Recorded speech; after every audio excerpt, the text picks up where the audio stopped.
Hey there again everyone, it is SpooferJahk again with another Vadim M video production that I am voicing for you all today. It is no secret that Rockstar Games poorly maintains their Steam versions of the Grand Theft Auto games. San Andreas, sadly, is no exception, so let's find out why this version of San Andreas is the most panned one by the community of the game. But before jumping straight into the video, I want to remind you that there exists 4 different PC versions of San Andreas. The Day 1 release, which is known as 1.0, but let's call it the first edition. Then there is the second release, where the developers managed to fix some of the old pesky bugs, and most importantly, they completely disabled the infamous hot coffee content. And finally, the fourth version is the Steam version, which is the main subject of this video. The saddest thing about this release, Rockstar decided to completely ignore the patch version while making and releasing the Steam version. It means what was already fixed in the second version remains unfixed in the Steam version till this day. You will see some examples of this later. That's why I decided to split this video into 2 separate videos. In this video, we will compare the Steam version with the retail versions.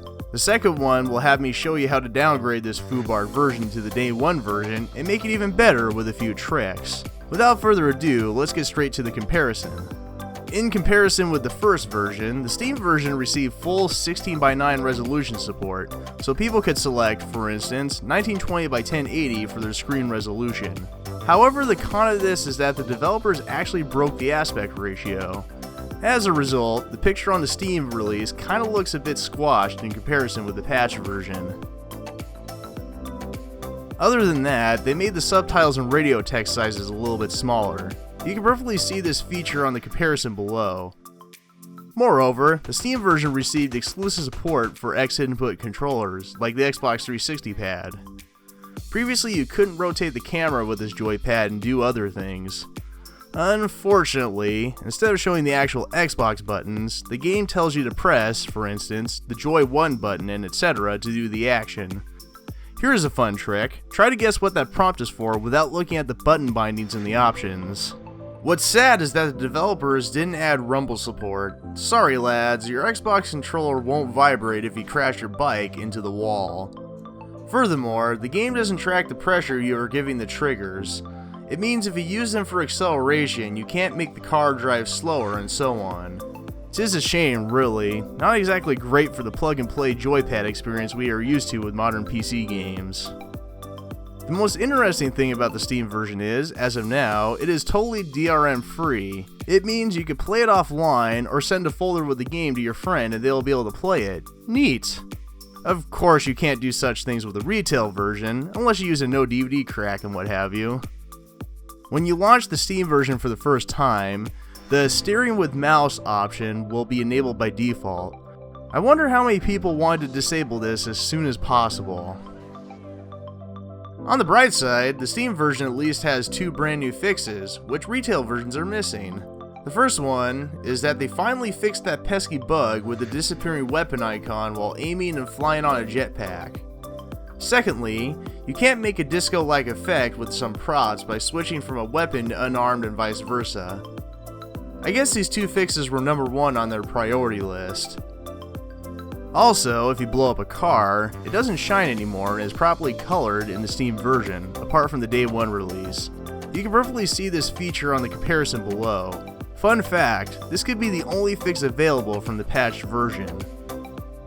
In comparison with 2.0, the Steam version doesn't check the IMG archive file size anymore. It means that if you mod 2.0, it will crash intentionally upon launch. I guess Rockstar had it out for the modding community after the hot coffee fiasco. Interesting fact is, the older Steam version had this restriction enabled, but later it was removed, as if they realized that we will find a way to break it anyways. I also noticed that the save and load screens were changed a bit, but anyways, it is up to you to say which one is better. We are finally done with the so-called pros, so let's get straight to the cons. Trust me, there's a lot of them on display here. The most tragic thing of all these cons is that the Steam version lost 18 unique music tracks with the list here of what was removed. I also made a playlist so you can listen to these cut songs if you want. The link with it can be found in the description below. You might be wondering, why were they cut? The answer is rather simple. The licenses for these music tracks expired, and instead of renewing them, Rockstar felt it was much simpler to just remove them outright. Fun fact, in the retail versions, when you had a bad date, the game would play a short clip from Killing in the Name. Since the licenses expired, they swapped this clip with the successful date music cue. So if you had a bad date on the Steam version, it simply plays a very out of place romantic tune. Nice try, Rockstar. Nice try. The next thing which the Steam version is missing is the dirty car fix. In the patch version, there is a chance to spot a clean car on the streets. I bet you have not seen these levels of shininess on the cars. The more you drive it, the dirtier it gets. If the car already has some dirt, you can make it even dirtier. You can easily compare before and after to see the differences. Moreover, the patch made it possible to clean the dirt away from cars by simply respraying them. See? It is clean again. Originally, this feature was completely broken on day one of the game's initial release, as well as on Steam. In these versions, every single car is already full of dirt. You can't make it dirtier and you can't clean it. The next thing they did to the Steam version is that they disabled the infamous hot copy content. That is no shocker, since this content caused a lot of shit for Rockstar, so it was inevitable that they had to remove it. Not only did they disable this feature in the game code, but also cut all the hot copy models and all of its associated animations from the IMG game archives. Sorry lads, no more hot copy in the Steam and patch versions, just in the day one release. Here is another interesting fact. The retail versions run at 25 frames per second, while the Steam version runs at around 26. They somehow broke frame time counting, so it starts counting frame time too late, and thus, the frame limiter locks at a lower FPS than it's supposed to. Here is another, albeit minor difference. The NUMPAD 5 key can't be mapped when redefining the controls in the Steam version as well. It remains fixed only in the second edition of the game. As the old news article states, the first Steam update broke save games for some people. This game-breaking feature made a lot of fans furious because after the sudden update, they lost their hard-earned progress. However, the key word here was for some, and the truth is, it actually depended on the game region. For instance, originally Steam pushed the 1.01 version with sensory enable for Germany. It means their old version used the first version's game scripts. Thanks to this, their new updated game didn't accept their old save games because their new version uses the second version game scripts now. In short, you can't use a V1 save on V2 scripts and vice versa. Since the rest of the world had a different San Andreas Steam build by the name of 3.0, which used the V2 scripts, the new update didn't do anything for them. In theory, it could affect more regions such as Australia due to their strict censorship, but sadly only I know about Germany. Oh, and yeah, if you still have these old incompatible saves on your hard drive and you want to fix them, be sure to check the tutorial below.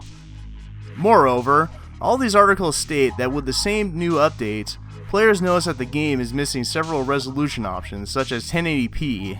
The fun fact is, as you will see in the future, the old worldwide Steam version had neither 1080p or at least one of the 16:9 resolutions. But anyways, it means this bug was also noticed by Germans along with more regions possibly.